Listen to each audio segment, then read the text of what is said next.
So last 6 months నుంచి రిజిస్ట్రేషన్లు ఏ విధంగా ఉన్నాయంటే? ప్లాటింగ్ బిజినెస్కి తక్కువ ఉన్నాయండి. ప్లాటింగ్ బిజినెస్ తక్కువ ఉన్నాయి. అపార్ట్మెంట్ బిజినెస్ రన్ అవుతుంది. విల్లా ప్రాజెక్టులు కూడా తక్కువ ఉన్నాయి. ఎందుకంటే విల్లా ప్రాజెక్టులు నెంబర్ ఆఫ్ ప్రాజెక్టులు తగ్గిపోయింది. విల్లా ప్రాజెక్ట్స్ బాగా అవుట్స్కట్స్కి వెళ్ళిపోయి చాలా వరకు పెద్ద బిల్డర్స్ ఈ అపర్ణ కానీ లేకపోతే మై హోమ్ కానీ ఈ వచ్చిన రాజపుష్ప కానీ ఈ వచ్చిన ఈ ప్రాజెక్టుల్లో చాలా వరకు సేల్స్ అయిపోయినాయి. కొత్త ప్రాజెక్టులు రావట్లేదు. ఎందుకంటే ల్యాండ్ రేట్లు పెరిగిపోవడం వల్ల విల్లా ప్రాజెక్టు వైబిలిటీ తగ్గిపోయింది. సో దానివల్ల అందరూ మళ్ళీ అపార్ట్మెంట్కి వెళ్తున్నారు, హైరేజ్ అపార్ట్మెంట్కి వెళ్తాం. Whether it is 15 floors 20 floors అనేది నార్మల్ అయిపోయింది. సో మీరు ఇప్పుడు ఆ కొల్లూరు ఏరియాలో చూసుకున్నా కూడా అన్ని 30 floors 40 floors అపార్ట్మెంట్లో వచ్చేసినాయి. సో విల్లా ప్రాజెక్టులు తగ్గిపోయినాయి, డిమాండ్ పెరిగింది. డిమాండ్ ఎక్కువ విల్లాస్కి, కానీ ప్రాజెక్టులు తక్కువ ఉన్నాయి. సో ఇప్పుడు తీసుకునే విల్లాస్, ఇంతకు ముందు ఉండే విల్లాస్ ఏంటంటే 250 square yards నుంచి 350 square yards వరకు విల్లాస్ ఉన్నాయి. ఇప్పుడు అన్నీ కూడా మినిమం స్టార్టింగే 350 square yards నుంచి 1000 square yards వరకు ఉన్నాయి. ఇవి స్ప్రెడ్ అయిపోతున్నాయి. అంటే సిటీ సరౌండింగ్స్లో ఈ ఔటర్ రింగ్ రోడ్కి చుట్టుపక్కల స్ప్రెడ్ అయిపోయి 500 square yards 800 square yards 1000 square yards ఈ టైప్ ప్రాజెక్టులు ఇప్పుడు స్టార్ట్ అవుతున్నాయి. కొత్త ట్రెండింగ్ ఏంటి అసలు రియల్ ఎస్టేట్లో? సో ఇప్పుడు ఈ విల్లాస్ ఒకటి నేను చెప్పినట్టు ఈ ఫామ్ హౌసెస్ కాన్సెప్ట్ లాగా పెద్ద విల్లాస్ పెద్ద మ్యాన్షన్స్ ఉండాలని చెప్పేసి ఈ 500 600 1000 square yards మీకు శంషాబాద్ చుట్టుపక్కల అన్నీ కూడా ఈ పెద్ద గోల్కొండ శ్రీశైలం రోడ్డు వీటిలన్నింటిలో కూడా మీరు చూస్తే ఈ 400 నుంచి 600 square yards సైజెస్ విల్లాస్ ప్రాజెక్టులు అవన్నీ స్టార్ట్ అయి ఉన్నాయి. ప్లస్ ఈ ఫామ్ ల్యాండ్ కాన్సెప్ట్ కూడా ఈ 1/2 acre 1 acre farm land concept కూడా చాలా వరకు పర్చేజెస్ చేశారు డ్యూరింగ్ ఈ కోవిడ్ పీరియడ్లో.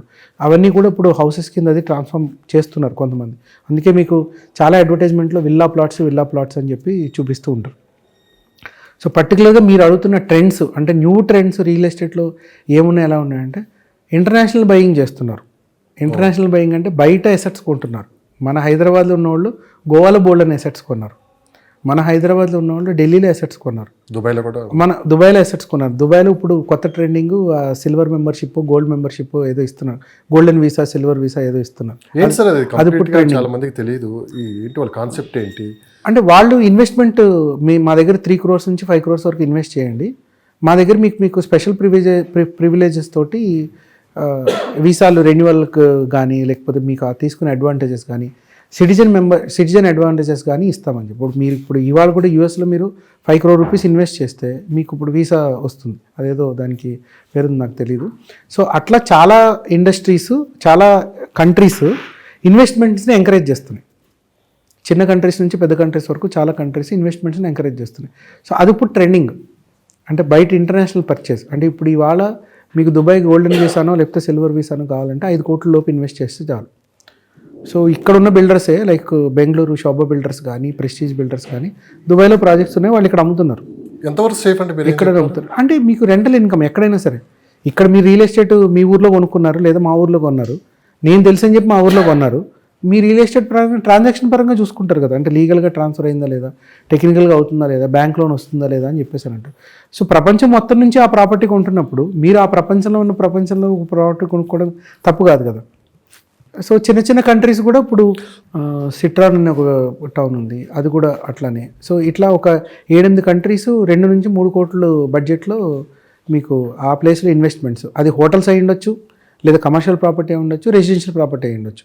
సో హోటల్లో ఈ సర్వీస్ అపార్ట్మెంట్స్ ఈ టైప్ కూడా రన్ అయ్యి కూడా మీకు రెంటల్ ఇన్కమ్ ఎష్యూర్ చేసి అంటే మీరు ఒక 2-3 కోట్లు పెడితే మీకు నెలకి 1,00,000-1,50,000 రూపాయలు రెంటల్ వచ్చే బెనిఫిట్ ఉన్న ప్లేసెస్. దుబాయ్తో పోటీ పడుతుంది హైదరాబాద్ అంటే ఖచ్చితంగా. అదే ఇప్పుడు మీకు హైదరాబాద్లో మీరు ఒక 3 bedroom విల్లా అపార్ట్మెంట్ కొనాలి అని అనుకుంటే 3 కోట్లు ఉంది ఇవాళ. సేమ్ అదే మీకు దుబాయ్లో కూడా సేమ్ అదే, ఇంకొచ్చి సైజ్ తక్కువ. దుబాయ్లో ఇంకొచ్చి సైజ్ తక్కువ. కాకపోతే ఇక్కడ రెంటల్ అక్కడ రెంటల్ తోటి అంత మ్యాచ్ అవ్వలేదు, ఎందుకంటే అక్కడ అంటే ఇంటర్నేషనల్ మార్కెట్ కాబట్టి రెంటల్ రిలేటెడ్లో ఉంది. మనకి ఇక్కడ ఎంఎన్సీ క్లయింట్స్ ఎక్కువ మంది ఉన్నారు కాబట్టి రెంటల్ రిలేటెడ్లో. మీరైతే ఎక్కడ ఇన్వెస్ట్ చేయమంటారు, దుబాయ్ ఆర్ హైదరాబాద్ అంటే? ఫస్ట్ అయితే హైదరాబాద్ అండి. మన కంట్రీ కదా, మన కంట్రీ మన ప్లేస్ మన వెల్త్ మన దగ్గరే ఉండాలి ఫస్ట్.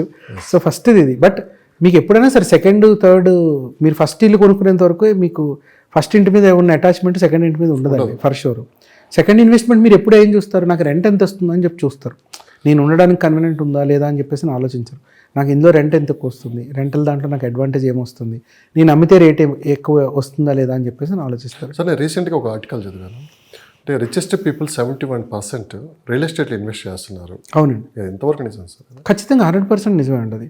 మీరు ఇందాక చిరంజీవి గారి గురించి టాపిక్ మాట్లాడినప్పుడు నేను చెప్పాను, సో వాళ్ళ వెల్త్ ఇప్పుడు ఆయన ఏదైతే చెప్పారో నేను రియల్ ఎస్టేట్లో సంపాదించింది ఎక్కువ ఉంది సినిమాల్లో కంటే ఆయన ఏదైతే చెప్పారో సో ఇప్పుడు కూడా వెల్త్ మేనేజ్మెంట్ తిరుగుతూ ఉంటుంది. అంటే మీరు రియల్ ఎస్టేట్లో మీరు అమ్మిందట్టు ఇందాక మనం ఫస్ట్లో ఒక ఎగ్జాంపుల్ మాట్లాడుకున్నట్టు మీది 2 ఎకరాల ల్యాండ్ ఉంది, మీరు 20 కోట్ల లెక్క ల్యాండ్ అమ్మితే 40 కోట్లు, మళ్ళీ మీరు అందులో మీరు పర్సనల్ అవసరాల కోసం ఒక 5-10 కోట్లు వాడినా మళ్ళీ ఇంకా మిగిలిన డబ్బులు మళ్ళీ మీరు రియల్ ఎస్టేట్లోనే పెడతారు. సో అది రొటేషన్ అవుతూనే ఉంటుంది. అంటే మీరు ఇప్పుడు రీజనల్ రింగ్ రోడ్ దగ్గర ఇక్కడ కొన్నారు, అవుటర్ రింగ్ రోడ్లో కొన్నారు, అవుటర్ రింగ్ రోడ్లో ల్యాండ్ అమ్మి మళ్ళీ రీజనల్ రింగ్ రోడ్లో పెట్టారు. అంటే మళ్ళీ 10 సంవత్సరాలకి ఇప్పుడు లాస్ట్ 10 years బ్యాక్ కొన్న ₹1 కోటి ప్రాపర్టీ 20 కోట్లు అయింది 10-15 సంవత్సరాల్లో. మళ్ళీ ఇక్కడ రీజనల్ రింగ్ రోడ్ దగ్గర మీరు ఇన్వెస్ట్ చేస్తే ఈ 20 కోట్లు తీసుకెళ్ళి మీరు అక్కడ ఒక 20 ఎకరాలు కొన్నారనుకోండి, అక్కడ మళ్ళీ ఒక 10 సంవత్సరాలు 10 కోట్లు అయితే 200 కోట్లు ఎసెట్ అయింది కదా. సో అలాగే వెల్త్ ఇందులోనే రొటేట్ అవుతూ ఉంటుంది, రియల్ ఎస్టేట్లోనే రొటేట్ అవుతుంది. లేదా రెంటల్ ఇన్కమ్. సో మీరు కొన్న 2 ఎకరాల ప్రాపర్టీని మీరు కమర్షియల్ ప్రాపర్టీ చేశారు, రెంటల్కి ఇచ్చారు, రెంటల్ వాల్యూ వస్తుంది కదా, ఆ రెంటల్ వాల్యూ మీద మళ్ళీ మీరు లోన్ తీసుకుంటారు. రెంటల్ వాల్యూ వస్తుంది కాబట్టి లోన్ తీసుకుంటారు, లోన్ తీసుకుని మళ్ళీ రియల్ ఎస్టేట్లోనే ఇన్వెస్ట్ చేస్తారు. షేర్ మార్కెట్స్కి ఒక క్యాప్ ఉంది, అంటే ఇంతవరకు మనం ఇన్వెస్ట్ చేయాలి, ఇంతవరకు ఆగాలని చెప్పేసి అని మీరు లిమిటేషన్ పెట్టుకోవచ్చు. రియల్ ఎస్టేట్లో ఏంటంటే పెట్టిన కొద్దీ మీరు ఇంకా ఇన్వెస్ట్ చేయాలని అనిపిస్తుంది, ఇంకా కొత్త ప్రాంతాలు వస్తుంటాయి, కొత్త లొకేషన్స్ వస్తుంటాయి ఇట్లా. సో ఇప్పుడు ఇక్కడ మన హైదరాబాద్లో కొన్న వాళ్ళు చాలామంది గోవాలో ఎలా అయితే కొన్నారో, ఊటీ, కూనూరు. ఎందుకు ఈ మధ్యకాలంలో ఎక్కువ గోవా వైపు చూస్తున్నారు? అంటే అది టూరిస్ట్ డెస్టినేషన్ కదా, మీరు అన్నట్లు దుబాయ్ టూరిస్ట్ డెస్టినేషన్. ఎక్కడైతే వెల్త్ మ్యాక్సిమైజ్ అవుతుందో, అంటే ఇంతకు ముందు ఇంత కమ్యూనికేషన్ ఉండేది కాదు. ఇప్పుడు ఏంటంటే కమ్యూనికేషన్ పెరిగింది, ట్రాన్స్పరెన్సీ పెరిగింది. ఇంతకుముందు ఇంత ట్రాన్స్పరెన్సీ ఉండేది కాదు. ఈ కబ్జాలు రిలేటెడ్లో కానీ, లేకపోతే ల్యాండ్ ఆక్యుపై అయిపోతుంది, లేకపోతే నాకు డిస్ప్యూట్లోకి వెళ్తుంది, ప్రాబ్లం అవుతుంది అని చాలా వరకు. ఇప్పుడు రెరా వచ్చిందే దాని గురించి కదా. 2017లో రెరా వచ్చిన తర్వాత బిల్డర్ కడతాడా లేదా అని కాన్ఫిడెన్స్ వచ్చిన తర్వాత, అందుకే మీరు ఏ గవర్నమెంట్ ఏ పాలసీ తీసుకున్నా లాంగ్ టర్మ్ సరిపడే పాలసీసే తీసుకుంటారు. సో 2017లో రెరా అనేది రాకపోయి ఉంటే అసలు ఇంత మల్టిపుల్ ట్రాన్స్పరెన్సీ పెరిగేది కాదు, ఇంత మల్టిపుల్ ఇన్వెస్ట్మెంట్స్ అయ్యేవి కాదు. ఇప్పుడు ఏ లొకేషన్కి వెళ్ళినా సరే మీరు రెరా నెంబర్ ఉందా, అయితే నేను ప్రాజెక్ట్ కొంటాను అని 100% చేసుకోవచ్చు కదా. అంటే తర్వాత ఏమైనా ప్రాజెక్టు డెవలపర్ వల్ల ఏమైనా ఇబ్బంది అయితే మనం ఏం చేసుకోలేము కానీ, బట్ ఆ రెరా సైట్లో ఏముంటుంది మొత్తం అంతా క్లియర్గా ట్రాన్స్పరెంట్గా ఇతని మీద కోర్టు కేసులు ఏమున్నాయి, ఎక్కడ చేశారు ప్రాజెక్టులు, ఏ స్పెసిఫికేషన్స్ చేస్తున్నారు, ఏ ఫ్లో, మొత్తం అంతా క్లియర్గా ట్రాన్స్పరెంట్గా పెట్టేస్తున్నారు. ఎవరి మీద డిపెండ్ అవ్వాల్సిన అవసరం లేదు, ఆన్లైన్ మీ ఫోన్లోనే ఎవ్రీథింగ్ విజిబుల్ వచ్చేస్తుంది. సో ట్రాన్స్పరెన్సీ పెరిగింది కాబట్టి ఇన్వెస్ట్మెంట్ ప్యాటర్న్ కూడా పెరిగింది. సో సేమ్ అదే విధంగా మీకు అయితే ఇంటర్నేషనల్ బయింగ్ ఎట్లా చేస్తున్నారో ఫ్రాక్షనల్ ఇన్వెస్ట్మెంట్ సేల్స్ కూడా అట్లానే పెరిగింది. ఇప్పుడు నేను 2-3 కోట్లు అన్నాను, ఎంతమంది 2-3 కోట్లు ఇన్వెస్ట్ చేయగలరు? 5 లక్షలు, 10 లక్షలు, 25 లక్షల వరకు ఇన్వెస్ట్ చేసేవాళ్ళు రెంటల్ ఇన్కమ్ కావాలని అడుగుతున్నారు. వాళ్ళు ఫ్రాక్షనల్ ఇన్వెస్ట్మెంట్లో ఇన్వెస్ట్ చేస్తున్నారు. అంటే ఈ ప్రాప్ షేరు, మైరీ, ఈ కమర్షియల్ ప్రాపర్టీస్ని స్ప్లిట్ చేస్తున్నారు. అంటే 1 లక్ష SFT బిల్డింగ్ ఉంటే దాన్ని ఓ 25 lakhs వర్త్కి ఎంత స్పేస్ వస్తుంది, దానికి ఆ 25 lakhs వర్త్ స్పేస్కి ఎంత రెంట్ వస్తుంది. సో సుమారుగా మీరు ఇప్పుడు 25 లక్షల రూపాయలు రెంట్, 25 లక్షల రూపాయలు ఉన్న ప్రాపర్టీ కొంటే 12 నుంచి 14 వేల వరకు రెంట్ అష్యూర్ చేస్తున్నారు కమర్షియల్ ప్రాపర్టీలో. మీకు ప్రాపర్టీ రిజిస్టర్ అవ్వదు, ఆ షేర్ వాల్యూ వస్తుంది మీకు. సో అది ఇప్పుడు చాలామంది ఐటీ ఎంప్లాయీస్, కొంతమంది ఈ వైట్ అమౌంట్ అంటే షేర్ మార్కెట్లో పెట్టుకునే బదులు ఇందులో పెట్టుకున్నారు. రీట్స్ కొంచెం స్ట్రీమ్లైన్ అయిన తర్వాత దీంట్లోకి వచ్చింది. సో ఆ 25 lakhs స్ప్లిట్ పెట్టుకోవడానికి చాలామంది కంఫర్టబుల్గా ఉన్నారు. ఆన్లైన్ ట్రాన్సాక్షన్ అంతా ట్రాన్స్పరెంట్, మీకు మంత్ ఫస్ట్ కల్లా మీ రెంట్ మీకు వచ్చేస్తుంది. సో ఇప్పుడు ఇవాళ మీరు టిపికల్గా ఒక 2 bedroom ఫ్లాట్ కొన్నారనుకోండి, 60 నుంచి 70 లక్షల రూపాయలు అవుతుంది. దీనికి రెంట్ 20,000 మించి రాదు. అదే సేమ్ మీరు 50-60 లక్షల రూపాయలు మీరు ఇందులో ఫ్రాక్షనల్లో పెట్టుకుంటే 30 నుంచి 35 వేల రూపాయలు రెంటల్ ఈల్డ్ వస్తుంది. మీరు ఎప్పుడు అమ్మాలనుకుంటే అప్పుడు, అంటే 1-2 years లాకిన్ పీరియడ్ ఉన్నాయి ఇందులో కొన్నింటిలో. 1-2 years అయిపోయిన తర్వాత మీరు అమ్మాలనుకుంటే వితిన్ 2 months వాళ్ళే బైబ్యాక్ చేసుకుంటున్నారు. అదే ఏ కంపెనీలు అయితే ఆఫర్ చేస్తున్నాయో వాళ్ళే బైబ్యాక్ చేసుకుంటారు. సో మీకు అమ్మడం, కొనడం షేర్ మార్కెట్ లాగా ఈజీ ఫ్రాక్షనల్ ఇన్వెస్ట్మెంట్లో. సో అందుకని చాలామంది యూఎస్లో ఉండేవాళ్ళు ట్యాక్సెస్ రిలేటెడ్ ఇక్కడ డైరెక్ట్గా కొనరు. ఇప్పుడు యూఎస్లో ఉన్నవాళ్ళు డైరెక్ట్గా ఇక్కడ రెసిడెన్షియల్ ప్రాపర్టీ కొనలేరు, లోన్స్ రావు. సో ఇప్పుడు దీంట్లో కూడా లోన్స్ రావు, బట్ ఆ రెంటల్ ఇన్కమ్ అనేది ఎష్యూరెన్స్గా వస్తుంది కాబట్టి ఎక్కడి నుంచైనా మీరు ఇన్వెస్ట్ చేయొచ్చు. ప్రాపర్టీ చూసుకోవాల్సిన అవసరం లేదు, మెయింటెనెన్స్ చూసుకోవాల్సిన అవసరం లేదు, రెంటల్ పోతే ఇంకో టెనెంట్ వస్తాడా లేదా అని చూసుకోవాల్సిన అవసరం లేదు. సో ఇవి డెఫినెట్గా ట్రెండింగ్. ఇంతకుముందు 4 సంవత్సరాల క్రితం మన హైదరాబాద్లో ఎక్కువ మాట్లాడుకునేది ప్రీ లాంచ్ ఆఫర్. ఇప్పుడు అది లేదు, కొంతమంది మోసపోయారు. ఇప్పుడు మేము కూడా చాలాసార్లు చెప్పాం, ప్రీ లాంచ్ ఆఫర్లో తీసుకోవద్దు, లేకపోతే ఇబ్బంది పడద్దు, రెప్యుటేషన్ బిల్డర్ ఉంటే పర్మిషన్స్ వచ్చిన తర్వాత తీసుకోండి, ₹1 ఎక్కువైనా సరే అని చెప్పాను. మీరు వద్దని చెప్తున్నారు. అవును, బయట నుంచి మీకు ఏమైనా ప్రెజర్ ఉందా? మీరు ఎందుకు అలా చెప్తున్నారని చెప్పి. దేని గురించి? ప్రీ లాంచ్ ఆఫర్స్ గురించి. అంటే నేను మీకు 20 సంవత్సరాలు, నా 22 సంవత్సరాల ఎక్స్పీరియన్స్లో నేను మీకు ఇందాక చెప్పాను, ఇన్వెస్ట్మెంట్ కూడా మేము కూడా ఇన్వెస్టర్ని పెట్టి ఒక 2 ఎకరాల లోన్ 1 ఏకర్ కొనిపించి చేసిన సందర్భాలు కూడా ఉన్నాయి. బట్ అదేంటంటే ల్యాండ్ డైరెక్ట్ ఓనర్షిప్ డిఫరెంట్, ఇక్కడ ఫ్రాక్షనల్లో మీకు ఇక్కడ చేస్తున్న యూడిఎస్ స్కీమ్ అనేది డిఫరెంట్. 1, 2 ఇక్కడ ఎండ్ యూజర్ కొనుక్కుంటున్నాడు, అక్కడ నేను ఎండ్ యూజర్ గురించి మాట్లాడలేదు. ఓకే. నెంబర్ 3, ఇందులో ఎప్పుడైతే మీకు ప్రీ లాంచ్ ఆఫర్లో పర్మిషన్స్ రాకుండానే కొనడం ఏదైతే ఉంటుందో అది రిస్క్తో కూడుకున్నది. ఎందుకంటే పర్మిషన్ రావచ్చు, రాకపోవచ్చు, అందులో టెక్నికల్గా ప్రాబ్లం ఉండొచ్చు, ఉండకపోవచ్చు.